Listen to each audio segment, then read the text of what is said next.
Thank you Holy Spirit. Kita buka Maliaki 4 ayat 2 sampai ayat yang ke-6.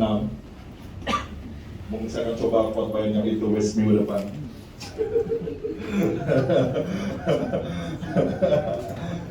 Oke. Maliaki itu di sebelah Korintus. Kalau dalam bahasa Inggris itu Malachi. Tulisannya Malachi. Itu Mesir namanya Malachi. Malaiki. Malaiki.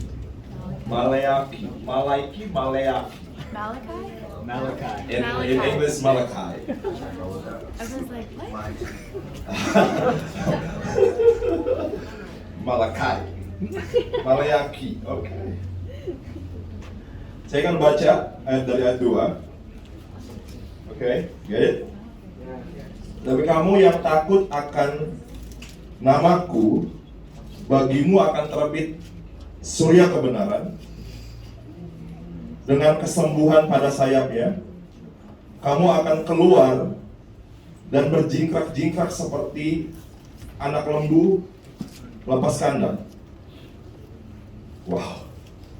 Kamu akan menginjak-injak orang-orang fasik, sebab mereka akan menjadi abu di bawah telapak kakimu pada hari yang kusiapkan itu, firman Tuhan semesta alam. Ingatlah kepada Taurat yang telah kuperintahkan kepada Musa hambaku di gunung Horeb, untuk disampaikan kepada seluruh Israel, yakni ketetapan-ketetapan dan hukum-hukum. Sesungguhnya aku akan mengutus Nabi Elia kepadamu menjelang datangnya hari Tuhan yang besar dan dahsyat itu. Maka ia akan membuat hati bapak-bapak berbalik kepada anak-anaknya dan hati anak-anak kepada bapak-bapaknya, supaya jangan aku datang memukul bumi sehingga musnah.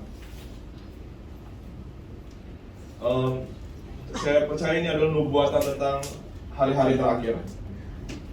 Kalau di hari-hari terakhir dibilang orang yang takut akan Tuhan, baginya akan terbit surya kebenaran.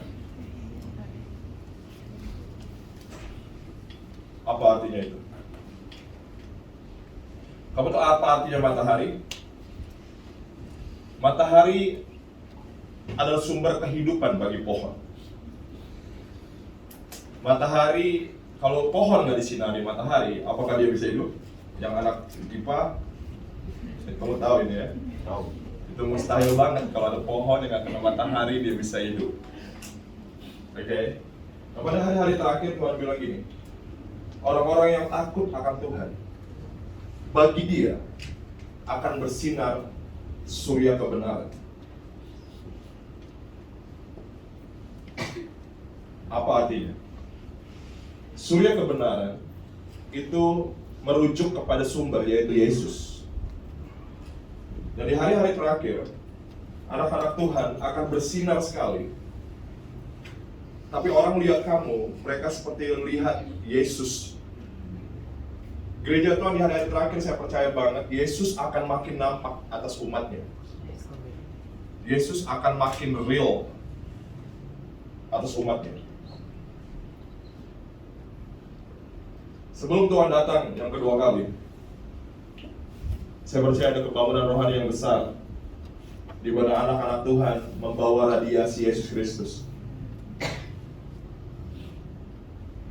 Saya tahu banyak orang-orang struggle dengan kekudusan, ya. Banyak orang-orang struggle dengan ketaatan. Banyak orang yang struggle ikut Yesus. Tapi ada momen di mana saya percaya banget, kamu nggak akan lagi struggle dengan itu. Kamu hanya fokus seperti yang Paulus bilang, hidupku bukannya aku lagi, tapi Kristus hidup di dalam aku. Kamu hidup untuk memancarkan Kristus. Bagi orang lihat kamu, mereka ingat Yesus. Amin. Karena itu sebelum kedatangan Tuhan, sebelum hari Tuhan,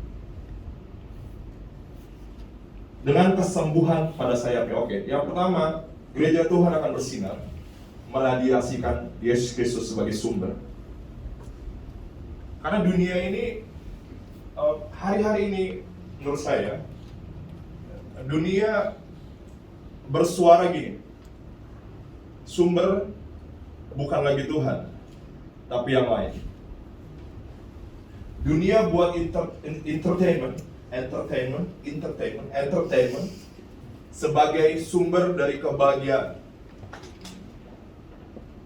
Benar ya? Benar gak sih?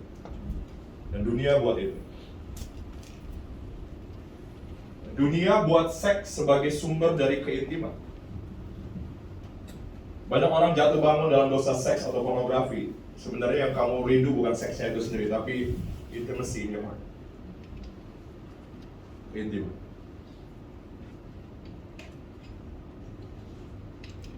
Makanya kalau kamu nggak intim, orang yang nggak intim dengan Tuhan cenderung jatuh kepada dosa seksual. Karena kamu didesain buat intimacy. Kamu didesain untuk keintiman dengan Tuhan. Kalau kamu nggak bawa hati kamu untuk intim dengan Tuhan, cenderung manusia jatuh ke sana. Tapi gereja Tuhan akan kembali bilang ke dunia, hey, all you need is in me. All you need ada pada Yesus. Apa yang kamu butuh, Yesus adalah resource. Yesus adalah sumber dari sukacita, joy, happiness, healthiness. Amin. Amin.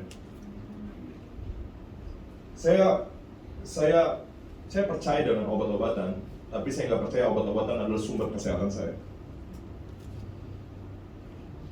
Saya percaya dengan dokter, tapi saya nggak percaya dokter adalah sumber kesembuhan dalam hidup saya. Dan jujur aja saya nggak banyak percaya dokter sih. Gimana sih? Sorry. Kalau kamu sekolah kedokteran, I didn't mean to. Saya nggak bermaksud menyerang kamu or something. Tapi saya nggak lihat dokter sebagai sumber kesembuhan. Karena banyak orang lihat dokter sebagai resource for their healing, bukan Yesus sebagai sumber. Go on. Dan dibilang kesembuhan pada sayapnya.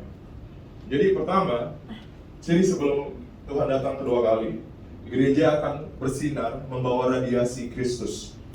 Sehingga dunia bisa lihat, oh, oke, semua sumber yang gue butuhkan dalam hidup ini ada pada Kristus. Kalau kamu lihat Yesus sebagai sumber, kamu gak akan malas berdoa. Kamu malas berdoa, kamu gak berdoa karena kamu gagal lihat Tuhan sebagai sumber. Kamu lihat hal-hal lain sebagai sumber. Kamu lihat pacar kamu sebagai sumber kasih sayang. Kamu lihat persahabatan kamu sebagai sumber dari kenyamanan kamu. Kamu lihat uang sebagai sumber dari keamanan, rasa tentram dan aman kamu. That's why people don't pray. Tapi lagi orang melihat Yesus sebagai sumber. Gak mungkin kamu gak berdoa, karena kamu tahu semua yang kamu butuhkan datang dari Dia.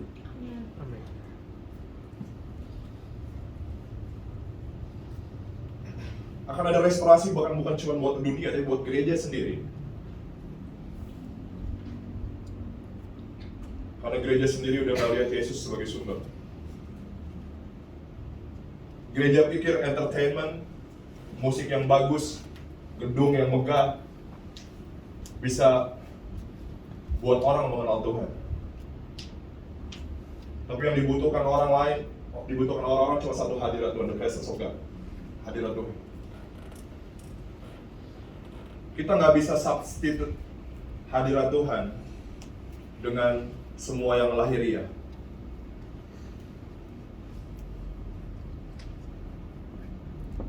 Kita coba ubah hidup orang dengan program, kita coba ubah hidup orang dengan khotbah, dengan pengajaran, dan semua gagal. Karena yang orang butuhkan cuma satu, Jesus, the presence of God. Yesus udah pergi ke sana. Dia bilang, aku pergi supaya Roh Kudus turun. Okay.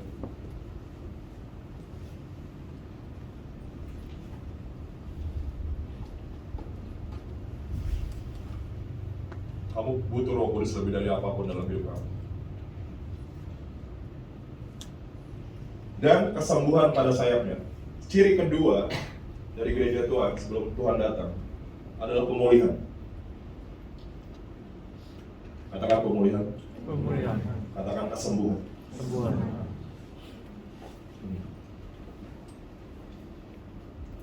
Banyak hari-hari ini gereja sakit.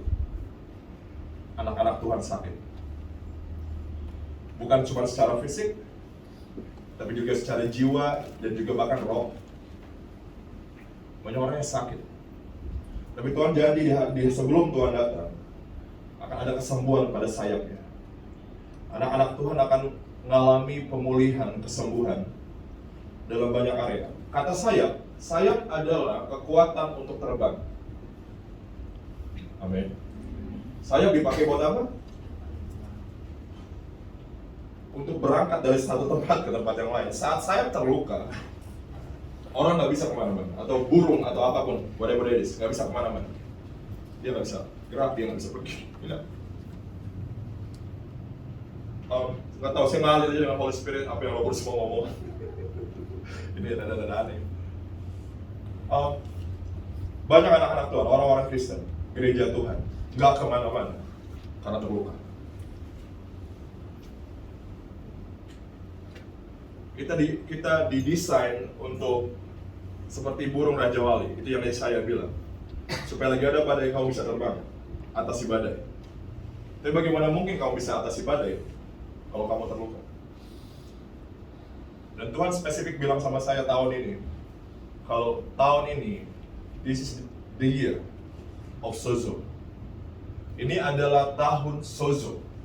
Dan saya bernubuat tentang itu. Ada yang ngerti kata Sozo? Nah, ada yang tahu ya? Yang boleh tahu ya? Sozo. S-O-Z-O. Kata sozo itu punya arti keselamatan atau salvation. Jadi lagi seseorang terima Yesus, mereka diselamatkan. Mereka menerima salvation. Tapi seringkali kita sempit banget, kita pikir salvation itu cuman tentang kita selamat masuk surga. Benar gak sih? Oh, terima Yesus masuk surga, diselamatkan dari hukuman kekal. Itu that's true.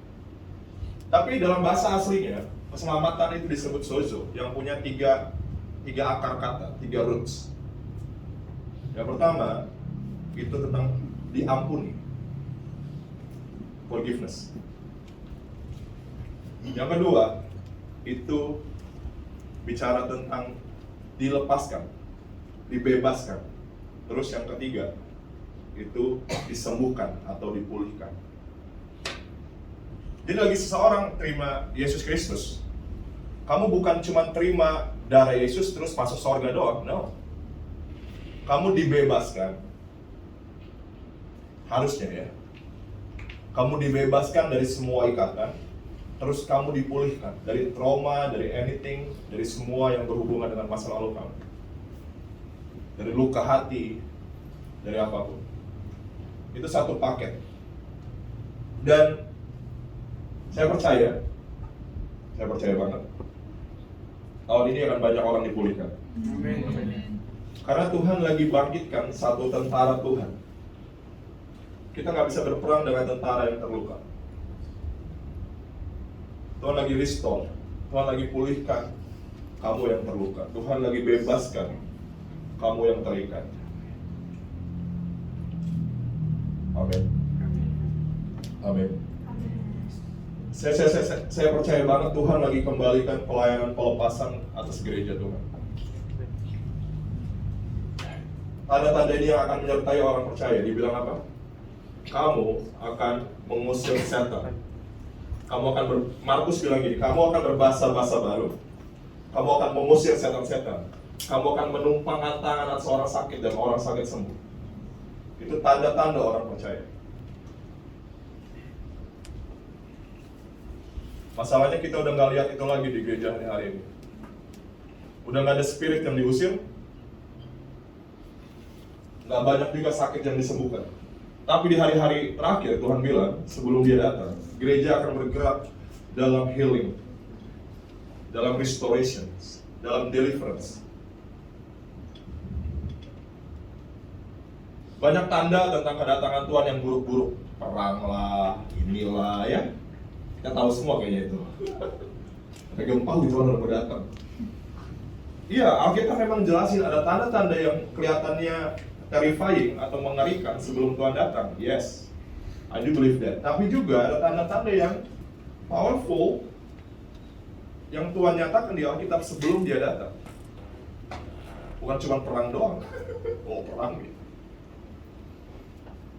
Oh, chip nih chip. Bukan itu doang. Tapi ada tanda-tanda yang luar biasa yang menunjukin kalau Tuhan datang. Karena saya percaya sebelum Dia datang akan ada revival kebangunan rohani besar-besaran. Oke. I do believe that. Karena makanya revival is not a rumor. Revival bukan tema tahunan. Revival bukan obrolan basa-basi. Revival is promise. Kita akan lihat itu dalam skala yang besar banget. Kalau kamu lihat skala yang kecil banget di gereja, orang disembuhkan, dilepaskan. Tapi kita akan lihat itu dalam skala yang besar sebelum Tuhan datang. Banyak orang pikir orang Kristen nggak bisa under influence of the demonic spirit. Banyak orang pikir orang Kristen nggak bisa dipengaruhi oleh kuasa kegelapan. Saya bakal kasih kamu ilustrasi tentang ini. Ada gelas kosong? Ada ya? Okay, thank you. Oke. Oke. Ini bukan gelas, ini botol. Oh iya, itu Steve. Kalau Steve. Wah.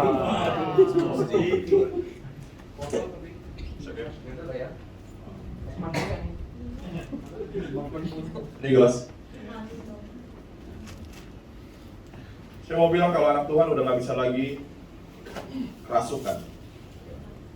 Kalau kamu kerasukan, di mana iblis benar-benar menguasai seseorang sampai orang itu nggak bisa taking control lagi atas hidupnya.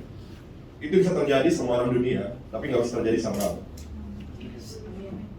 Kalau ini jiwa kamu, kalau ini adalah orang yang belum kenal Yesus, dia belum lahir baru, iblis bisa penuhin jiwanya dengan kegelapan, dengan roh jahat. Orang itu bisa demon possess. Ya. Orang Kristen nggak bisa lagi dipenuhin. Orang Kristen nggak bisa lagi dipenuhi oleh roh jahat gitu, nggak bisa. Kalau udah ada Roh Kudus. Tapi bukan berarti orang Kristen nggak bisa dicegah.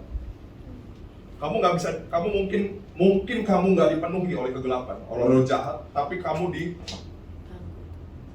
apa ya?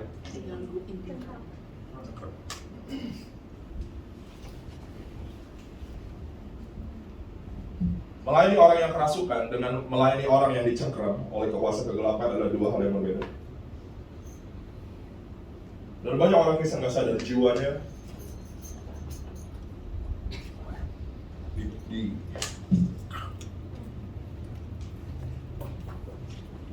apa itu jiwa?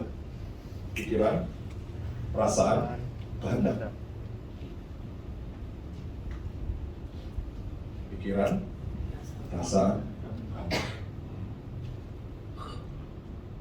takut, kepahitan, emotion, benci, pain, terluka,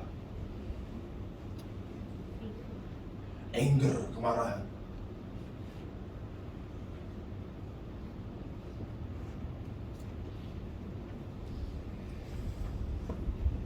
Kecanduan, addiction.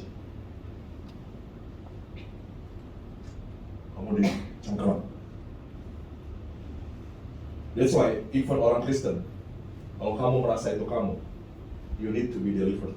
Kamu mesti dilepaskan.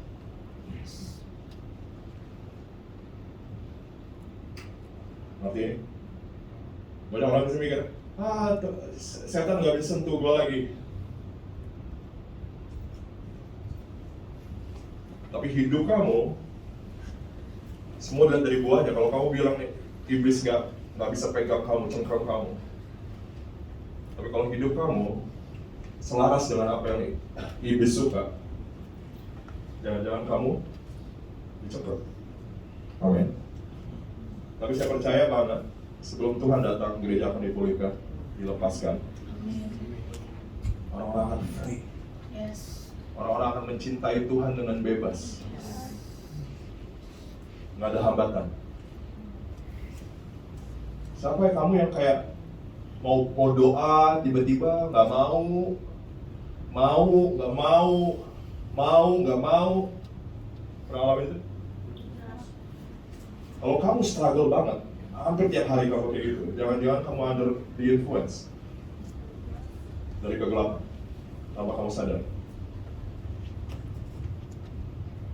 Kamu baca Alkitab, mau tapi nggak mau, mau tapi nggak mau.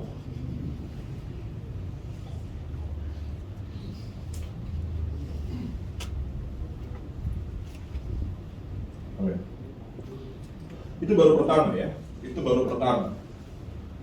Dan yang ketiga adalah dibilang, dia akan mengirim Nabi Elia kepada kamu.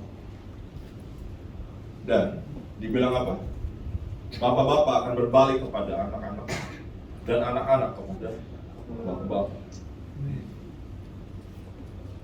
Apa itu? Kenapa disebut Nabi Elia? Nabi Elia adalah simbol dari sebuah pelayanan.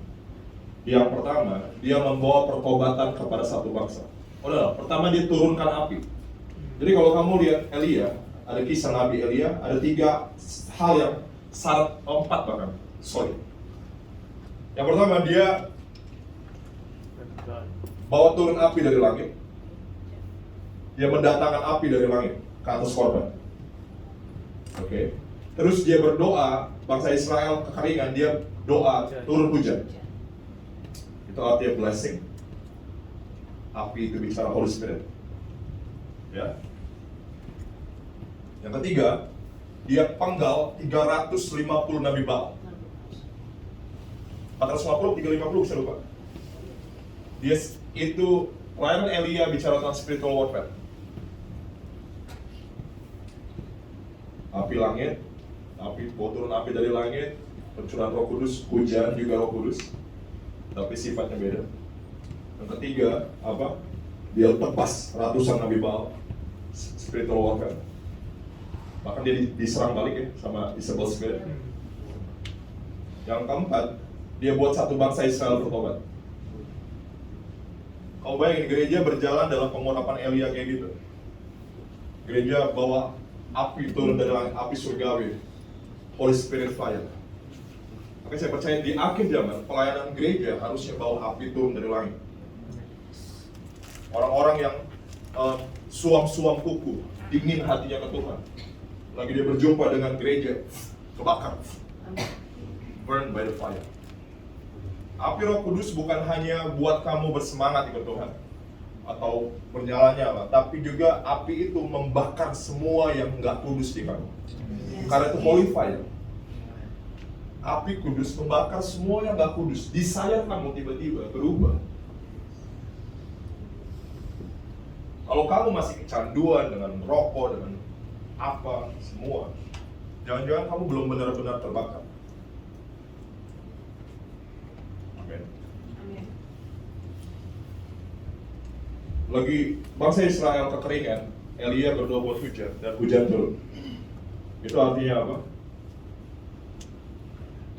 Kekeringan jadi tanah yang kering jadi tanah yang gembur. Itu bicara tentang apa? Hati yang keras jadi lunak.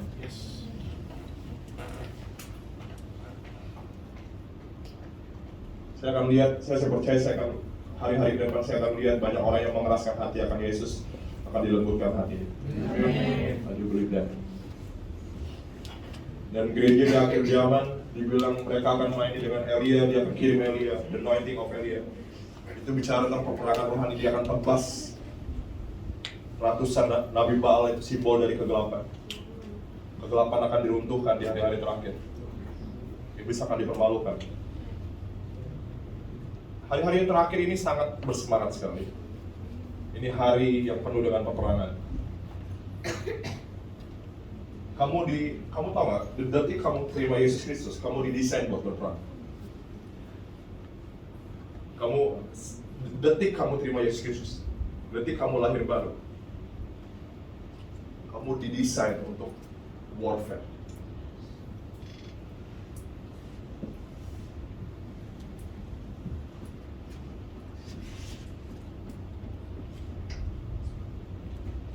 Saya lain kali saya ngomongin tentang warfare. Warfare agak serumit itu juga sebenarnya. Oke, maka ya dari pelayanan itu api, hujan, terus apa lagi? Spiritual warfare. Dibilang maka ia akan membuat hati bapak-bapak berbalik. Ini tujuannya. Api dari langit, hujan turun. Peperangan rohani cuma punya buat satu purpose. Hati anak kembali kepada bapak, hati bapak kembali kepada anak. Itu bicara tentang apa? Intimacy. Intimacy with the Father. Keintiman dengan Bapa.